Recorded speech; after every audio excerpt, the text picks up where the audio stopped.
Today we decided to talk about some you could say deep metaphysical questions concerning the existence of God and arguments for and against God. Is it rational to believe in God and things like that?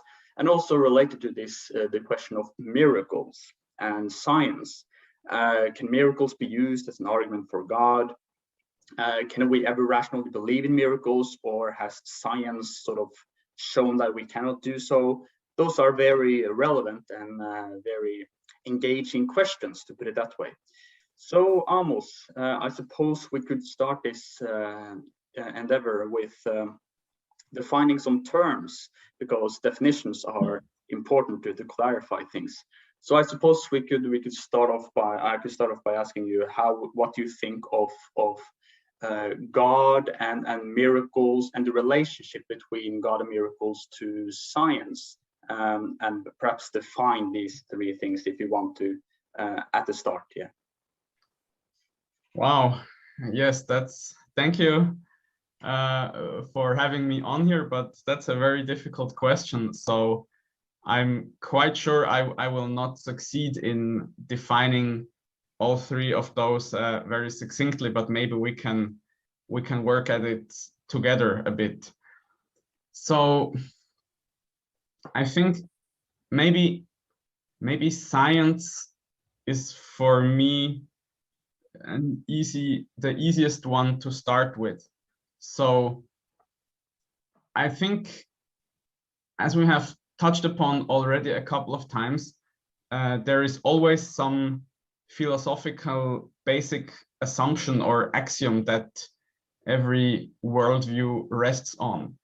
And as far as I understand, the science rests on this axiom of materialism. So the world is made out of matter, of maybe atoms or maybe smaller particles, and these atoms have certain characteristics and therefore behave in a certain way, and then we can observe their behavior, and these characteristics are stable across time. So that means that observations of the material world that we make today, we can, if we understand the causes correctly, then we can make predictions about future events in the material world, because they will follow the same cause and effect, the same link between cause and effect. So the same cause will lead to the same effect. And this is, of course, an axiom that underlies the scientific method or the scientific process. And so, yes, I think that God is very difficult to define. It might even be impossible, but we should try to box this to box it in a little bit, so we know what we are talking about. And yeah, I'm having a hard time. Maybe you have some thoughts to this point. Right. Yes, that's a very good point. That of course the question of God in himself is a big question. So yeah, I suppose starting off with understanding science is a very good way to begin the discussion, and then take it from there, in a sense. Well, I suppose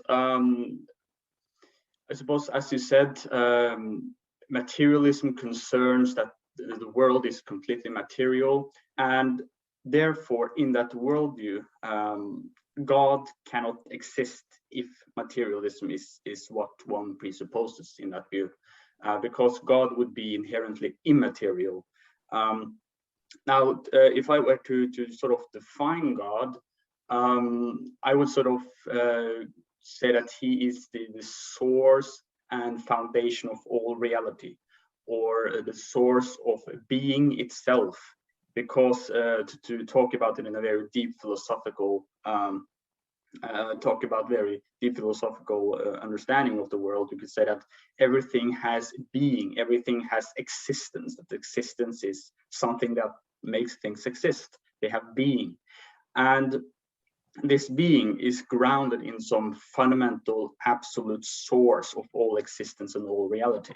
And this is God. And one could sort of derive properties of God based on that, that if God is the absolute foundation of reality, then one could say that he is necessary. He doesn't depend on anything else for his existence. He's unchanging, he is perfect. Those are, of course, things that one can discuss, these properties, but at least those are attributed to the monotheistic God, and one could say that they are derived from God being the absolute foundation of all reality. And he would be immaterial, and we could sort of dive into why that is, but at least we could see that if we presuppose materialism or naturalism, one would then have to exclude God because he's in the supernatural realm. But naturalism thinks that only the natural observable world or material world exists, or that we can only know about the material world. One could sort of distinguish between philosophical naturalism, saying that only natural things exist, or methodological naturalism, which is that we don't know if there is a supernatural realm, but we can only know about the natural world, and that science can only concern itself with material things. That is a method or methodological presupposition that many would have concerning science, that science can only deal with material things. And this is, of course, relevant to the whole question of miracles as well. But at least I hope this could be sort of valuable to sort of understand what God or who God is, and his relation to this materialist philosophy as we mentioned. I think that's a good starting point, though it's already getting complicated, because one thing that you could, so I feel like you have a little bit presupposed that the origin of being or of existence is non-material. But this doesn't seem to me necessarily to be the case. So you could say, like Spinoza did, that God is just, if you say, okay, only matter exists as a materialist, and then you say God is the source or foundation of existence, then it would just be all the matter that exists equals God. I don't think this is very useful, but yes, so I find it hard if you, or it's difficult to talk about non-material sources of existence, at least in a materialist perspective. This doesn't make sense, as you said.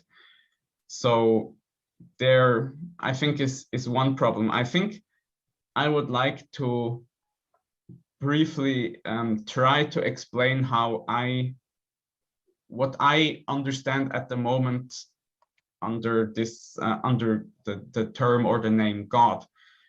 So I think in my mind, God is something like a model.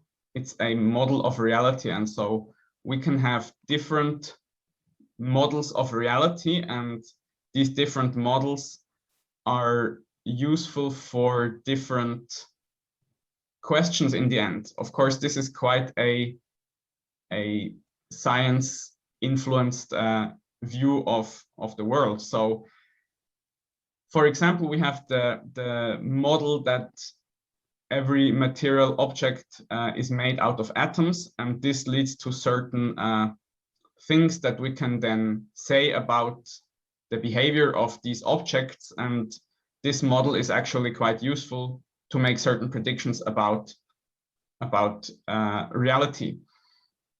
But I think that the model that there is something like an omniscient, omnipotent, whatever kind of being that sees everything you do and kind of takes note of how you behave, and that in the end of your life you will have to be accountable for this. So the whole religious model of God, which is very big and which we cannot do maybe, or it's not easy to summarize it briefly, that this model is also very useful, because if you behave according to this model, then this will lead to certain outcomes in society and in interactions with human beings, which will actually be desirable outcomes. And so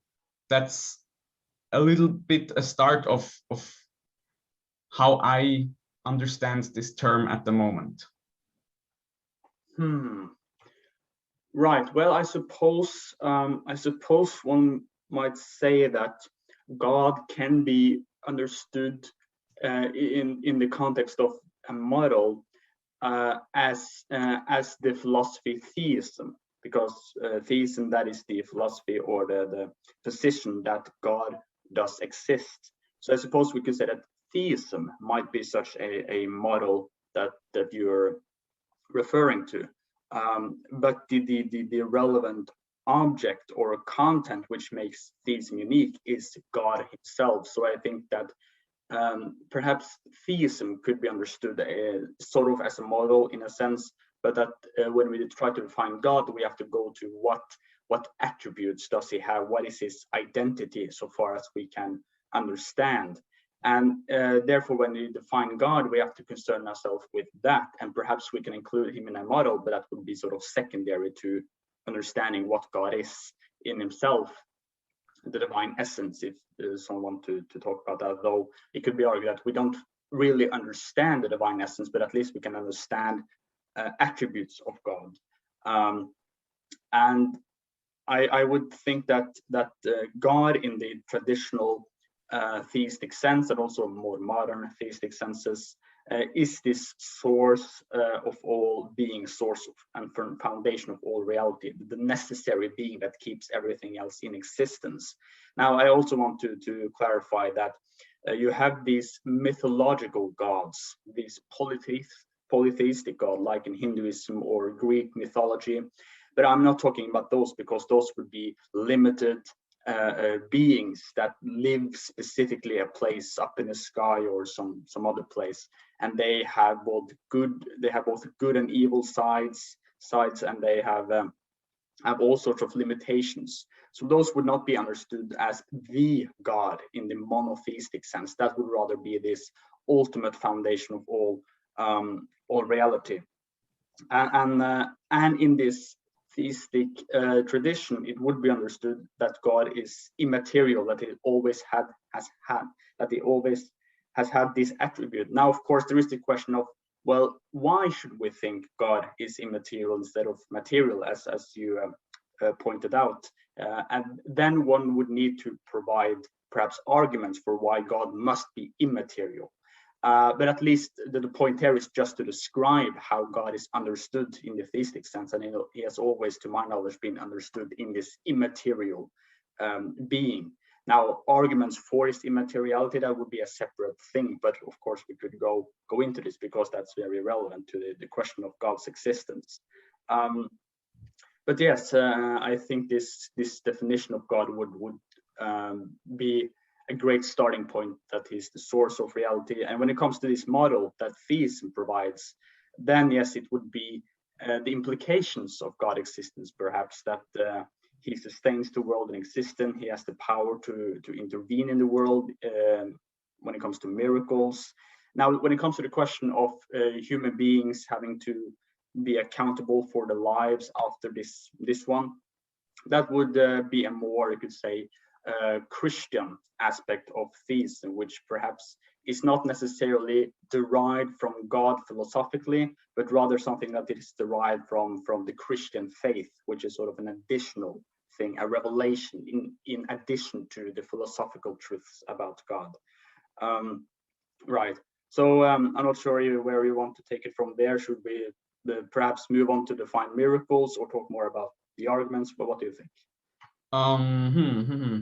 I think we could also define miracles, though I think there is still also one thing that I also wanted maybe to clarify a little bit is existence in what sense? Because I think many, at least materialists, have a problem with this statement that something like God exists, because he certainly doesn't exist like a rock or like a plank of wood or something. So I think there are different ways in which we say that something can exist. So something can exist as an entity, or something can also, more abstract things can exist, but these are more relationships or maybe principles or things like that. So for example, if you would say, does love exist? Or maybe even more simple, does distance exist? Well, distance doesn't exist like a rock, because distance is a relationship between two entities, and therefore it doesn't exist in the same way as the entities themselves, but it still exists. I mean, if there are two things, then there is a distance between them. And so, yes, I'm not sure, or how to apply this now to God, but I think it's quite important to say, for example, if you would say that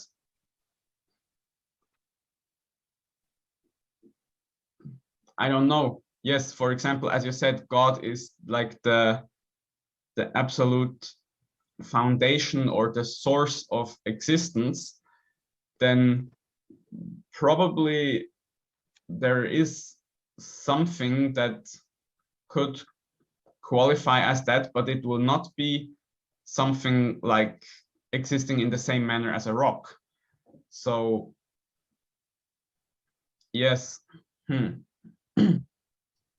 And also the question is, if you say, for example, there is some kind of principle that seems to guide the world, that seems to guide how things develop in the material world, or maybe also in the social world, then yes, such a principle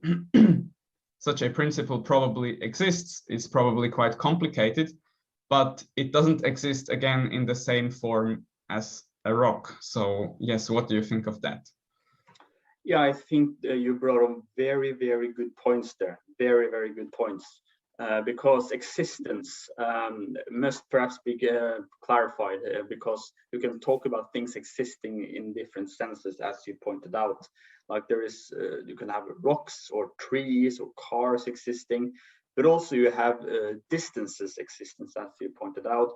Or other examples would perhaps be a system, let's say the economic system of socialism, because socialism existed in the Soviet Union. However, socialism is not a thing that you can touch. It's not a thing that has being. It's rather just describing a specific organization of different things, or relationship between things. So yeah, I think you pointed out some very good points there. So therefore, I would say that when you talk about existence in this relevant sense, it would be things that have being.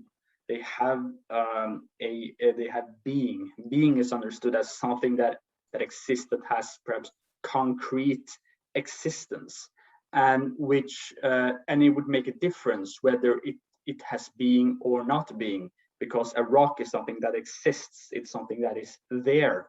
And it's possible that the rock would not exist, but it does exist. So we could perhaps say that the rock has being. It's not simply an abstract understanding of different beings, but it has being itself, or it has being, I would say.